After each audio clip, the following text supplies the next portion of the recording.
नमस्कार, मी डॉक्टर कविता राणे. लक्षवेधीमध्ये आपल्या सर्वांचं स्वागत. अजित पवार यांच्या भयंकर विमान अपघाताला आता 1 महिना पूर्ण होत येतोय. आज राज्याचं अर्थसंकल्पीय अधिवेशन सुरू झालं. अधिवेशनाची सुरुवात अजित पवार यांच्या शोकप्रस्तावानं झाली. दादांना आदरांजली वाहताना स्वपक्षीय, सत्तेतले, विरोधातले अशा सगळ्याच नेत्यांचे डोळे आज पाणावले होते.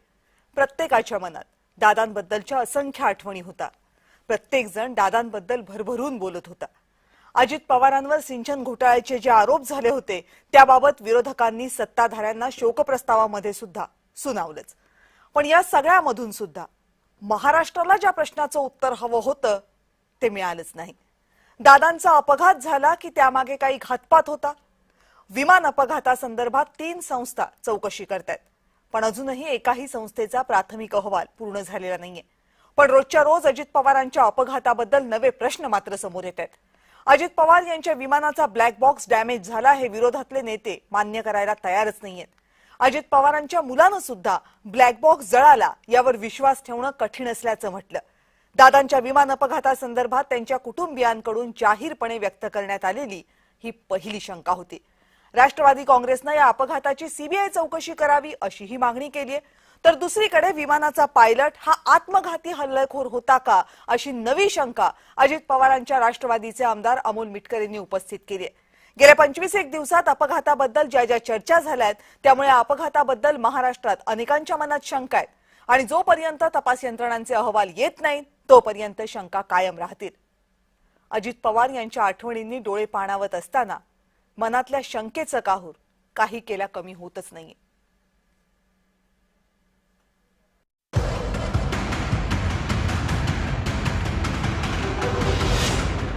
अजित पवार यांच्या विमान अपघाताचं गूढ वाढत चाललंय.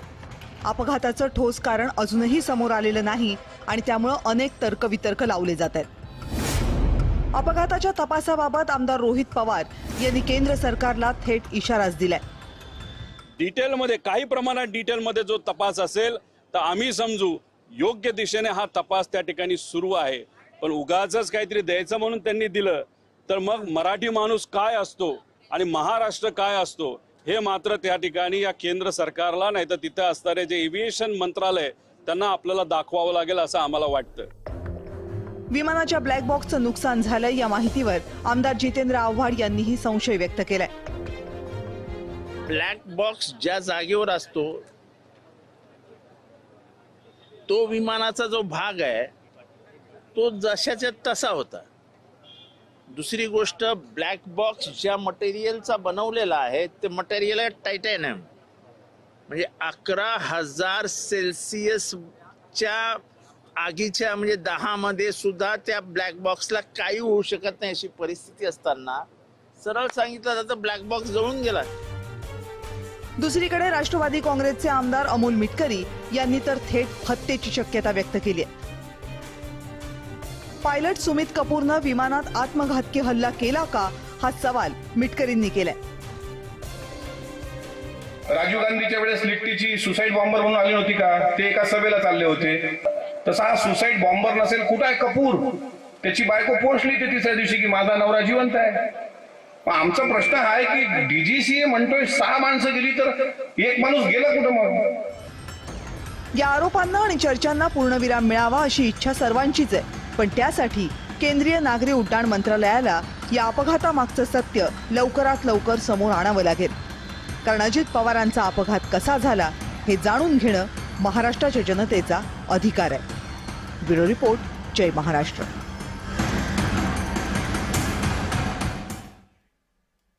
आणि याच संदर्भात चर्चा करण्यासाठी माझ्या सोबत आहेत राष्ट्रवादी काँग्रेसच्या नेत्या रुपाली ठोंबरे पाटील. रुपालीताई नमस्कार. नमस्कार कविताताई. भाजपचे प्रवक्ते अवधूत वाघ आपल्या सोबत आहेत. अवधूत सर नमस्कार. नमस्कार. नमस्कार. Aviation expert doctor Nitin Jadhav पुन्हा एकदा आपल्या सोबत या चर्चेमध्ये आहेत. त्यांचे एक्सपर्ट्स ओपिनियन्स आपल्यासाठी महत्त्वाचे असतील. नितीन सर नमस्कार. नमस्कार. आणि थोड्याच वेळात राष्ट्रवादी काँग्रेसचे प्रवक्ते महेश चव्हाण हेही आपल्यासोबत या चर्चेमध्ये सहभागी होतील. रुपालीताई, खरं तर आजचा दिवस हा फक्त अजित पवार यांच्या पक्षातल्या नेत्यांसाठीच नाही तर विधिमंडळामध्ये असलेल्या सगळ्या नेत्यांसाठी आणि विधिमंडळाचं कामकाज पाहणाऱ्या महाराष्ट्रातल्या प्रत्येकासाठी डोळे पाणावणारा होता. कारण आज विधिमंडळामध्ये जे जे लोक बोलले त्यांनी अजित पवारांच्या आठवणींना उजाळा दिला. अनेकांचे डोळे तिथेही पाणावले होते. हे सगळं होत असताना, सगळ्यांकडनं दादांबद्दल भरभरून ऐकलं जात असताना कुठेतरी तुमच्या मनामध्ये ही अपेक्षा होती की अजितदादांच्या अपघातासंदर्भात काही माहिती सांगितली जाईल, माहिती समोर येईल, आपल्या प्रमाणात जे प्रश्न आहेत त्याची उत्तरं मिळतील? निश्चित आम्हाला एकतर आज अधिवेशनामध्ये राज्याचे उपमुख्यमंत्री अजितदादांचा शोक असेल, दुःख असेल, जो प्रस्ताव मांडण्यात आलेला आहे तो खरंच खूप वेदनादायक आहे. आजही आत्ताही मन मानत नाहीये की माननीय अजितदादा आपल्या सोबत नाहीयेत. आज अनेक आमदारांनी, विरोधातले असो, मित्र पक्षातले असो, सत्ताधारीतले सगळ्यांनी दुःख व्यक्त केले, भावनिक झाले, डोळे पाणावले. आता बोलताना सुद्धा माझे डोळे पाणावलेले आहेत.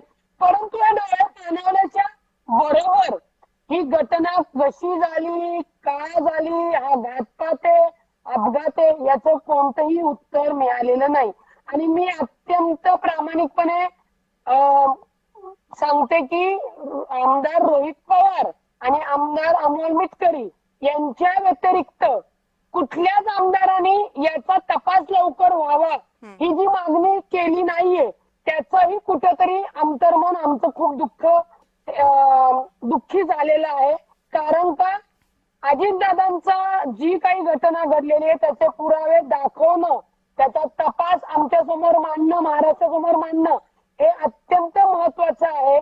आता जे काही आम्हाला सांगितलं की बाबा घटनेपासून आम्ही 30 दिवसाच्या आत रिपोर्ट देणार आहोत, आम्ही वाट बघतोय, पण त्या रिपोर्ट मिळायच्या आधीच ब्लॅक बॉक्स जळाला. कुठले जे काही केंद्रीय राममोहन नायडू आहेत त्यांच्यावर निश्चित ते मंत्री आहेत म्हणल्यानंतर शंका व्यक्त आम्ही करणार. त्यांच्या राजीनामाची जी मागणी व्यक्त आता जरी आमदार रोहित पवारने केली असेल, विरोधातले आमदार आहेत ते, तर येणाऱ्या काळामध्ये जर आम्हाला याची उत्तर नाही मिळाली तर अजितदादाच्या कार्यकर्त्या बहिणी, अजितदादाच्या पदाधिकारी, महाराष्ट्रातील अजितदादाचा प्रत्येक परिवार ही मागणी तुम्हाला करताना दिसेल. आम्हाला माननीय मुख्यमंत्री साहेबांनी सांगितलेले की आम्ही सगळ्या चौकशा करून याचे सत्य तुमच्यासमोर ठेवणार आहोत. त्यासाठी फक्त संयम ठेवलेला आहे. पण या संयमामध्ये इतका त्रास होतोय, तुम्हाला सांगते की आजच्या दिवसानं तुमच्या लक्षात आलं असेल, हे अश्रू घेऊन आम्हाला पुढे काम करणं अवघड झालेलं आहे. त्यामुळे माझी सत्ताधाऱ्यांना, माननीय मोदी साहेबांना, माननीय अमित शहा साहेबांना विनंती आहे की अजितदादांच्या घटनेचे सत्य आपण लवकरात लवकर महाराष्ट्राच्या जनतेसमोर ठेवणं गरजेचं आहे. आणि ते ठेवतील खात्री आहे. त्याच्यासाठी राममोहन नायडू यांना जर बदलावा लागत असेल, राजीनामा घ्यावा लागत असेल तर घ्यावा आणि सक्षम मंत्री तिथे आणावा, जेणेकरून तपास लोकांच्या समोर लवकर येईल. बरं, ठीक आहे. अवधूत वाघ सर, खरं तर मला याची कल्पना आहे की शोकप्रस्तावामध्ये त्या व्यक्तीबद्दलच्या भावना, आठवणी जागवल्या जातात. त्यामुळे लगेचच ही अपेक्षा करणं थेटपणे की सगळी उत्तरं आज मिळतील वगैरे असं नाहीये. पण अनेकांनी दादांबद्दल बोलताना ह्या शंका उपस्थित केलेल्या, त्यामुळे ही अपेक्षा होती की महाराष्ट्रातल्या मनाला जी प्रश्न पडलेले त्याची काही उत्तरं मिळतील. सांगितलं जाते 30 दिवसांनंतर अहवाल येईल, ते 30 दिवस काही फार लांब नाहीये. पण हे सगळं होत असताना गेल्या 30 दिवसात अजित पवार यांच्या पक्षातल्या आमदारांनी आणि विशेषतः रोहित पवार यांनी वारंवार जी माहिती समोर आणलेली आहे, जे प्रश्न उपस्थित केलेले आहेत, ज्यामध्ये केंद्र सरकारला टार्गेट केलं जातंय आणि एव्हिएशन मिनिस्ट्रीला टार्गेट केलं जातंय, हे सगळे आरोप, याच्यामध्ये तुम्हाला तथ्य वाटतंय की हे फक्त राजकीय आरोप म्हणून केंद्र सरकार आणि भाजप याकडे पाहते? पहिली गोष्ट, मी एरोनॉटिकल इंजिनियर नाही किंवा एव्हिएशन एक्सपर्ट पण नाही. मी मेकॅनिकल इंजिनियर आहे. त्यामुळे या विमान अपघातातील तपशिलामध्ये आणि या विमान अपघातातील black box, titanium box, titanium material, हा भाग पडला, तो भाग पडला, या गोष्टी मला माहित नाहीत. तो माझा अभ्यासाचा विषय नाही, तो तज्ञांचा विषय आहे आणि त्याबद्दल तज्ञ जे ठरवतील ते मला मान्य असेल. परंतु ज्यावेळी या महाराष्ट्राचा एवढा मोठा नेता जो आज जर असता तर या अर्थसंकल्पातील 12वा अर्थसंकल्प त्याने मांडला असता. एवढा मोठा नेता गेल्यानंतर आज साधारण 3 आठवडे झाले आहेत आणि या 3 अजून त्यांचा 1 महिनाही पूर्ण झाला नाही. अशा वेळी संपूर्ण महाराष्ट्रामधल्या ज्या कार्यकर्त्यांच्या आणि सर्वसामान्यांच्या मनातल्या वेदना आहेत त्या अजून ठसठसत आहेत. मला आठवतं 2014ला अशाच प्रकारे एका अपघातामध्ये सकाळी 6:30 वाजता आम्हाला न्यूज आली आणि आमचे गोपीनाथ मुंडे अपघातामध्ये निधन पावले आणि त्या गाडीला जरा सुद्धा खोच पण पडली नव्हती आणि गोपीनाथ मुंडे एवढा धट्टाकट्टा माणूस अचानकपणे निघून गेला. त्यावेळी पण आमच्या मनामध्ये काहूर उठलं होतं. तुम्हाला सांगतो की त्यावेळी अख्ख्या भारतातील पहिला कार्यकर्ता किंवा नेता मी होतो ज्यावेळी त्यांनी सीबीआयची इन्क्वायरीची मागणी केली होती. सर्वप्रथम गोपीनाथ मुंडेंच्या निधनाने जो आकस्मिक निधन झालं त्याचं सीबीआयची मागणी मी केली होती. भावनेच्या भरात मी ती मागणी केली होती आणि त्याच्यानंतर सीबीआयची इन्क्वायरी झाली आणि त्यात असं सिद्ध झालं की खरंच तो अपघात होता. त्यामुळे एखाद्या मोठ्या व्यक्तीच्या अचानक जाण्याने जो मानसिक धक्का बसतो त्या धक्क्यामुळे आपल्या मनामध्ये असे विचार येऊ शकतात. मी या गोष्टीतून गेलेलो आहे आणि त्याच परिस्थितीतून आज रोहित पवार जात आहेत. फक्त फरक एवढाच आहे की मी फक्त एकदा मागणी करून गप्प बसलो, परंतु रोहित पवार उर्फ चमकेश चंदू हे मुंबईमध्ये 2 आणि दिल्लीमध्ये 2 पत्रकार परिषदा करीत आहेत. त्याचा अर्थ काय?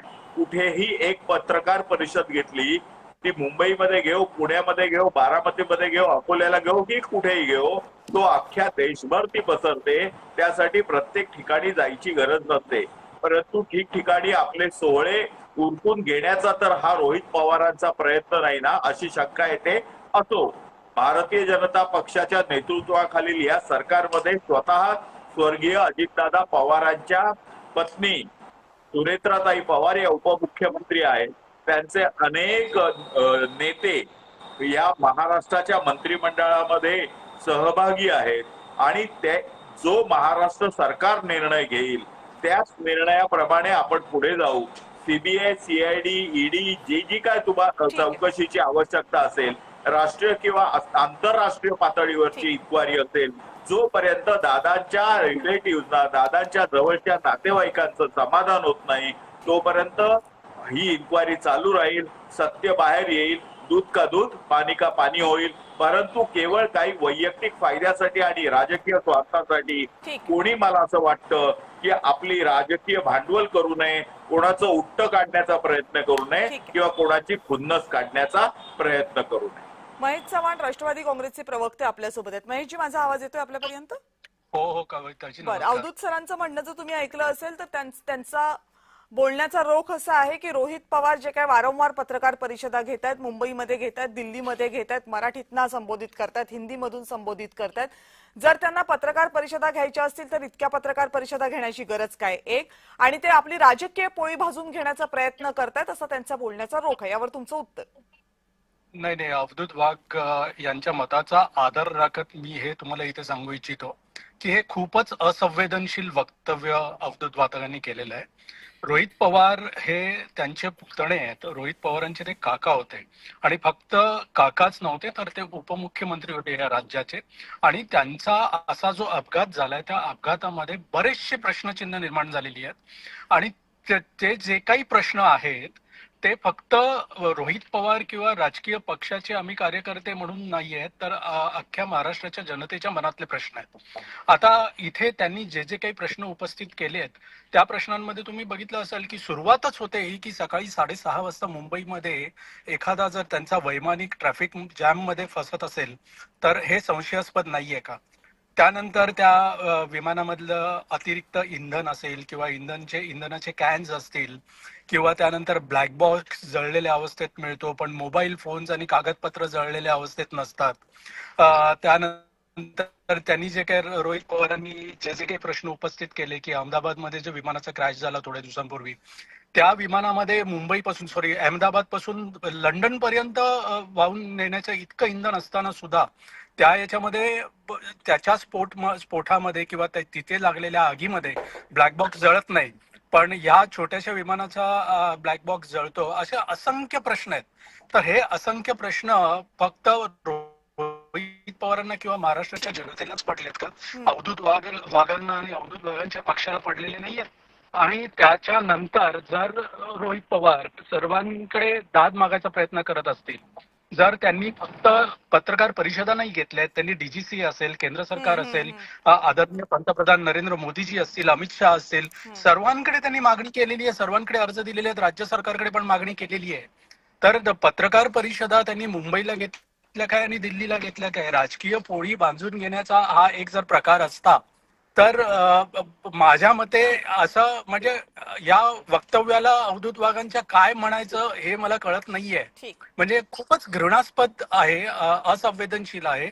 महाराष्ट्राच्या जनतेच्या मनातील प्रश्नांना कुठेतरी वाचा फोडण्यासाठी रोहित पवार जर हे प्रयत्न करत असतील तर त्यांना असं बोलणं त्यांना शोभत नाही, इतकंच मी तुम्हाला सांगू शकेन. बरं, याच्यावर मला वाटतं ताईंना पण बोलायचं, रुपाली ताईंना पण. ताई, मी येते तुमच्याकडे, त्या अगोदर नितीन सरांकडे जाते. नितीन सर, याच्यात मागच्या वेळेस आपण बोललो होतो आणि आता जेव्हा आपण बोलतोय त्याच्यामध्ये एक मोठी अपडेट ही आहे की सीबीआय चौकशीची मागणी झालेली आहे. एव्हिएशन एक्सपर्ट आहात तुम्ही, आम्हाला हे सांगा की विमान अपघाताच्या संदर्भामध्ये सीबीआय सारखी यंत्रणा ही खरंच आपल्याला हवी ती चौकशी पूर्ण करून देऊ शकते का, की या बाबतीमध्ये आपण विमान क्षेत्रातल्या ज्या चौकशी यंत्रणा आहेत त्यांच्यावरच जास्त विश्वास ठेवला पाहिजे? धन्यवाद कविताजी. मला कोणतेही राजकीय मला इथे भाष्य करायचं नाहीये. मी एव्हिएशनचं, आमच्या एव्हिएशन रिलेटेड असल्या कारणाने आणि अजितदादा हे महाराष्ट्राचे मुख्यमंत्री असल्या कारणाने मी स्टेटमेंट देतोय की ब्लॅक बॉक्स हा मिळाल्यानंतर त्याचा इन्व्हेस्टिगेशनचा पिरियड असतो 6 months to 1 year असा इन्व्हेस्टिगेशनचा पिरियड आहे. ठीक आहे, आपण त्यांना देऊ, काय हरकत नाहीये. पण प्राथमिक तुम्हाला सांगतो की त्या ठिकाणचे असणारे सीसीटीव्ही ते बसताना, उठताना आणि जाताना हे ओव्हरलॅपिंग होत असतात. म्हणजे महिनाभरचं तुम्हाला मिळू शकतं, 1.5 महिन्याचं मिळू शकतं, पण एकदा ओव्हरलॅप झालं मग ते गेले नष्ट झालं की मिळणार नाहीयेत. तर प्राथमिक जी आता हे करायला पाहिजे इन्व्हेस्टिगेशन, हे त्यावेळेस मी आजही सांगतो तुम्हाला, तिकडचे जे त्यावेळेचे ड्युटी टर्मिनल मॅनेजर कोण त्यांना अजूनही विचारलेलं गेलेलं नाहीये. काही लोक सांगतात की इन्व्हेस्टिगेशन हे कधी न सांगण्याची गोष्ट, 100% मी त्याला ऍग्री आहे. पण काही प्राथमिक जे इन्व्हेस्टिगेशन्स आहेत ते पूर्वी यांनी करून घेतले पाहिजेत. कारण का त्यावेळेस माझा मुख्य एकच आहे की कोणी असलं तरी, तो सामान्य माणूस असून दे, दुसरा कोणीच, ते अपघात झाला हे सत्य आहे. आणि तो कसा झाला, कोणामुळे झाला हे निघणं पण तेवढं सत्य आहे. मग त्यामागे मला राजकारणात कुठच्याही जायचं नाही, कोणाच्या विरुद्ध बोलायचं काही नाहीये. माझा एकच इश्यू आहे की त्या दिवशी त्या ठिकाणी लँडिंगला 6 वाजल्यापासून परमिशन नव्हती. मग दादांच्या विमानाला कोणी दिली आणि प्राथमिकता का दिली? बघा, छोटीशी गोष्ट मी आज एक्झाम्पल ह्या पूर्ण महाराष्ट्राला तुमच्या माध्यमातून सांगतोय. तुम्ही पॉलिटिकली व्हीव्हीआयपी असलाल तर तुम्ही कुठच्याही माणसाला तुम्ही धमकवू शकता किंवा प्रेशर आणू शकता, काही करू शकता. पण तुम्ही इंजिनला प्रेशर आणू शकता का? इंजिन तुमचं ऐकेल का ते प्रेशर? इंजिन त्याच्याप्रमाणे चालणार ना. बरोबर. ते ह्या विमानाचा सांगण्याचा उद्देश आहे, VRS कंपनीचा आहे. जसे ते पॉलिटिकली रोहितजी बोलतायत ते कुठच्या तरी अनुषंगाने बोलतायत. धूर केव्हा निघतो? जेव्हा काहीतरी जाळ झालेला असतो तरच धूर निघतो, अशी म्हण आहे. इथे तुम्हाला सांगतो की आणखीन एक मोठ्या राजकीय पटाने डिसेंबर-जानेवारीत ह्या कंपनीला 2 विमानं चालवायला दिली आहेत. ते आता इन्व्हेस्टिगेशन तुम्ही शोधा कोणी दिली आहेत आणि कसे दिली आहेत ते. तर जो तो अटॅचमेंट करतोय 2020 साली झालेली सुरू कंपनी 5 वर्षात 25 प्लेन कशी बनवू शकते? आणि 2023ला ह्या विमानाचा अपघात झाला तेव्हा तिच्या पायलट आणि को पायलटला एकही रुपया मिळाला नाहीत. आज ते 2 वर्ष 23 नंतर घरी आहेत, काही त्यांना मेडिकल सपोर्ट नाहीये आणि ह्यांनी त्याचे 37 कोटी घेऊन मोकळले. ठीक, हे माझा सांगण्याचा एकच उद्देश आहे, इन्व्हेस्टिगेशन ही झालीच पाहिजे, प्राथमिक बाकीच्या दृष्टीने झाली पाहिजे. ठीक आहे, ब्लॅक ब्लॉक प्रमाणे तुम्हाला करायचे तर 6 महिने तो वर्षाचा पिरियड आहे, कायद्याने तो आहे. त्याला आपण कोणी हे करू शकत नाही की तो ब्लॅक बॉक्स आजच खोला आणि उद्या द्या. पण बाकी प्राथमिक ज्या चौकशी आहेत, कारण सगळेच प्रश्न काही फक्त ब्लॅक बॉक्स पुरती मर्यादित नाहीयेत. याच्या आजूबाजूलाही ज्याला काय परिस्थितीजन्य पुरावे म्हणतो आपण सर्वसामान्य भाषेमध्ये, तशाही अनेक गोष्टी आहेत. आणि तसेही अनेक प्रश्न आहेत की बाबा तिथे 6 माणसं होती, सांगितलं होतं 5च मृतदेह मिळाले होते, अजित पवार कधी निघाले होते बंगल्यावरून ते आणि एअरपोर्टवर कधी पोहोचले होते, त्याचं सीसीटीव्ही फुटेज का येत नाही, असे अनेक प्रश्न आहेत जे की खरं तर एव्हिएशन इंडस्ट्रीच्या किंवा एव्हिएशन सेक्टरच्या अखत्यारीतले नाहीयेत, ते बाहेरचे आहेत. पण अगदी तो पायलट विमान जर विमानाचा अडकला होता ट्रॅफिकमध्ये तर तो कुठे अडकला होता, हे काही सगळे एव्हिएशनशी संबंधित प्रश्न नाहीये, पण किमान त्या प्रश्नांची तरी उत्तरं मिळावीत अशी अनेकांची अपेक्षा आहे. रुपालीताई, मगाशी अवधूत सरांनी जे मुद्दे उपस्थित केले रोहित पवार यांच्या प्रश्नांबाबत, त्याबद्दल तुम्हाला काही बोलायचंय? मला इथं सांगायचंय, पक्षाच्या वैचारिक लढाई आपण समजू शकतो. आमचे मित्र पक्षातले अवधूत भाऊ जरी इथं असले ते निश्चित तज्ञ नाहीयेत, परंतु आता जे काही तज्ञ आहेत माननीय डॉक्टर नितीन जाधव यांनी ते प्रश्न समोर उभे केले आणि ते सत्य प्रश्न आहेत. एवढंच आहे की एवढे अनेक आमदार आहेत, काहींना बोलायची धमक असते, काहींना बोलायची धमक नाहीये. मी अत्यंत जबाबदारीने सांगेल की आमदार रोहित पवार यांच्याकडे बोलण्याची धमक आहे. अवधूत भाऊ काय म्हणले की मी गोपीनाथ मुंडेच्या वेळी असंच पॅनिक झालो होतो, केलं होतं. तुम्ही कार्यकर्ते होते, आज आम्ही कार्यकर्ते आहोत, परंतु रोहित पवार एक आमदाराच्या व्यतिरिक्त त्यांचे पुतणे सुद्धा आहेत. एक लक्षात घ्या, मला काय हे बोलूशी वाटतं, काय तुम्ही याला राजकारणाचा वास देताय? कारण की याच्यामध्ये राजकारण कुठे दिसत नाहीये. हे प्रश्न खरं ज्यांना समजतात, त्या कुठं सत्तेतला असो नाहीतर विरोधातला असो, त्या व्यक्तीने समोर आणणं गरजेचं आहे आणि त्याप्रमाणे रोहित पवार जे आमदार आहेत त्यांनी समोर आणलेले आहेत. बरं ते विरोधातले, पण ते विरोधातले म्हणून त्यांच्या आलेले मुद्दे आपण मान्यच करायचे नाही. या कपटी विकृतीचे किंवा विचाराचे आम्ही तर नाहीत. आम्हाला माननीय अजितदादांचं सत्य समोर आलं पाहिजे आणि मुळामध्ये पंतप्रधान साहेब, मोदी साहेब आणि अमित शाह साहेबांकडे आम्ही मागणी केलेली आहे. आमचा विषय हवाई जे मंत्री आहेत केंद्रीय त्यांच्यावर आहे आणि असं थोडीच आहे की पंतप्रधान चांगले काम करतात म्हणून खालचं मंत्रिमंडळ एकदम चांगलं आहे. जे प्रश्न समोर आलेले आहेत त्याचे जर पुराव्यानिशी उत्तरं मिळाली तर सगळ्यांची तोंड बंद होतील, रोहित पवार यांचं पण तोंड बंद होईल. परंतु रोहित पवारांनी जे इंधन जास्त आहे, पायलट का बदलले, मुंबईमध्ये सकाळी ट्रॅफिक असतं का, 6 लोक होती 5 कशी काय झाली, त्याच्यावर त्यांनी जो एक सेकंदाचा शंका आणि मुद्दा ज्या एजन्सीज प्रायव्हेट डिटेक्टिव्ह म्हणा किंवा फॉरेन मधली त्यांची तपास यंत्रणा लावून केलेली आहे, मग ते जर ते रोहित पवार करू शकतात तर सत्ताधारी मधला आपला एक उपमुख्यमंत्री त्यांचं निधन झालेलं आहे, तर सत्ताधाऱ्यांकडनं हे प्रश्न अपेक्षित आहे. हे सत्ताधारी मध्ये असून आम्ही सांगतो. त्याच्यामुळे मला सांगायचंय भाजपवाल्यांच्या अवधूत भाऊंना की प्लीज याच्यात कुठलं राजकारण वगैरे आणू नका. कार्यकर्त्याच्या भावना वेगळ्या असतात, कट्टर कार्यकर्त्याच्या भावना वेगळ्या असतात, पण महाराष्ट्रातील प्रत्येक जनतेच्या भावना आहेत की आमचा अजितदादाचं सत्य, घटनेचं सत्य हे अपघात नसून घात आहे, ते समोर आलंच पाहिजे. ठीक आहे, अवधूत सर. सर्वप्रथम भारतीय जनता पक्ष म्हणून, मी व्यक्ती म्हणून आणि भारतीय जनता पक्षाच्या नेतृत्वाखालील असलेलं सरकार याने कुठच्याही प्रकारच्या इन्क्वायरीला विरोध केलेला नाही. इन्क्वायरी झाली पाहिजे आणि जोपर्यंत संपूर्ण सत्य येत नाही बाहेर तोपर्यंत इन्क्वायरी चालू राहिली पाहिजे, ह्या मताचे आम्ही आहोत. मग ती इन्क्वायरी कुठची असो. मला असं वाटतं की एखाद्या विमान अपघात असो किंवा मोटार अपघात असो, त्या अपघाताची कारणं शोधताना हे फक्त यांत्रिकी गोष्टी जर पुढे येत असतील तर त्या यांत्रिकी गोष्टीमुळे विमानामध्ये फ्युएल जास्त होतं का, कमी होतं का, समोरचं दिसणं कमी होतं का, विमानाचं काही खराबी होती, ह्या एक गोष्टी असतात. परंतु या अपघातामध्ये काही क्राईम आहे का, काही गुन्हा आहे का, हे शोधणं पण महत्वाचं असतं. क्राईम ब्युरो ऑफ इन्व्हेस्टिगेशनचं काम हे असेल की या अपघातामध्ये काही क्राईम आहे का, काही घातपात आहे का, याचे धागे दोरे कुठेतरी आहेत का, की हा केवळ अपघात आहे. जर केवळ अपघात असेल तर जे एक्सपर्ट असतात ते त्याची कारणं शोधतात आणि सांगतात की विमानाचं इंजिन खराब झाल्यामुळे हा अपघात झाला वगैरे वगैरे.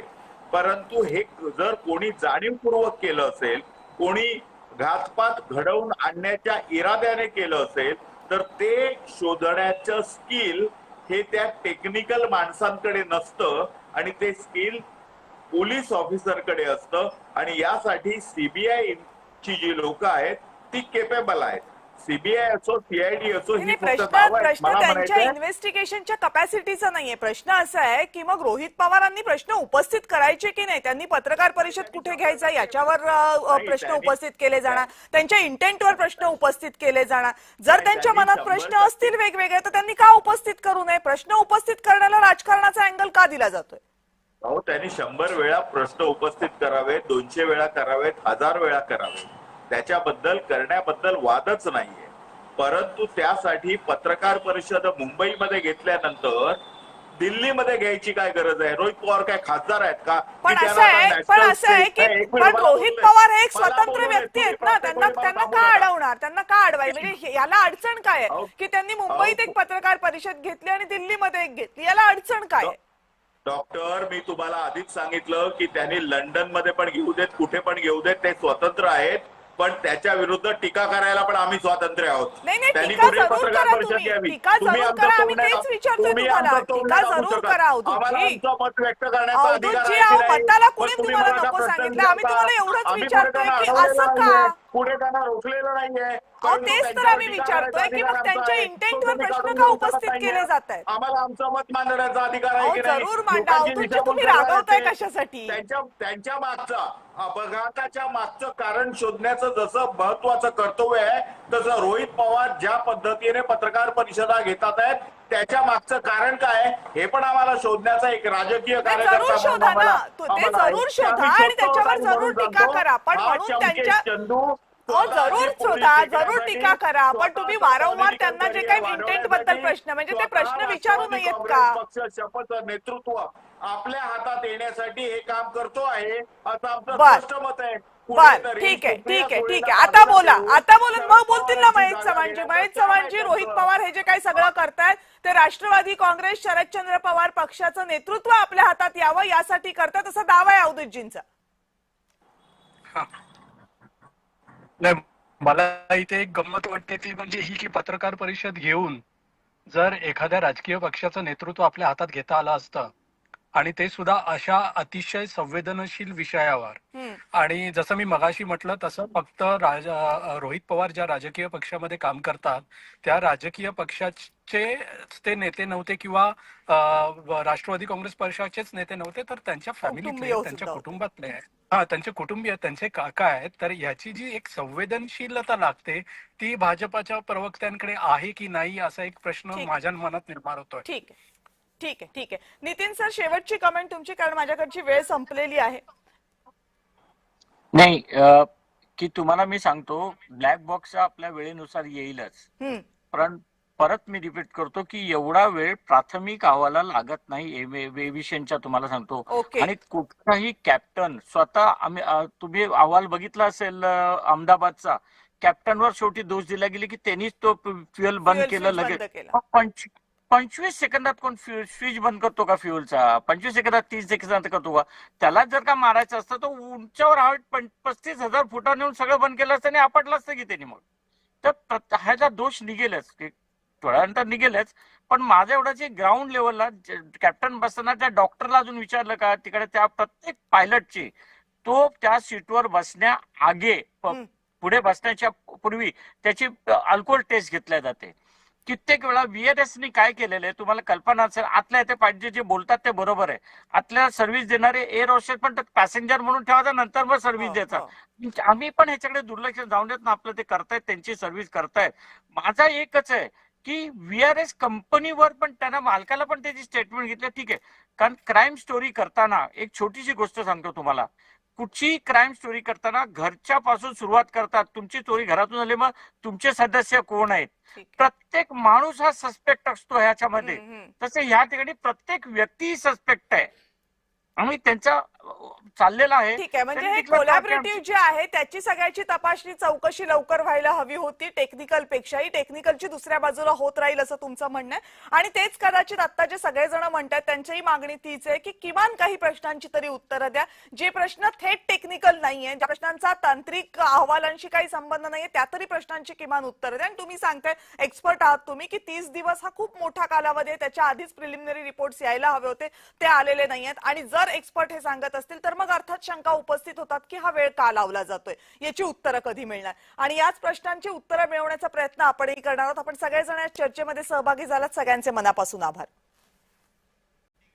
लक्षवेधीमध्ये वेळ झाले इथेच थांबण्याची. पाहत रहा जय महाराष्ट्र.